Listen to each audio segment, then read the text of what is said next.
真正有够台。那朵玫瑰没有荆棘。跨年的气氛就是要有咱配节啦。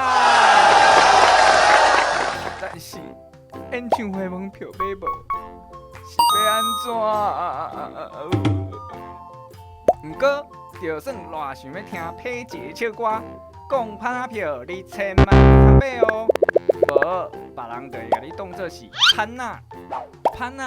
潘娜，到底要安怎写咧？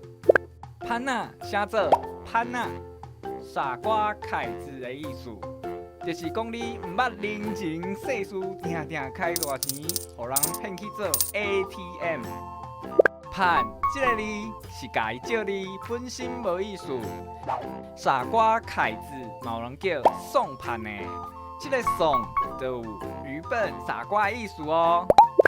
来，对我念一摆，潘啊，送潘的，大家千万爱记哦。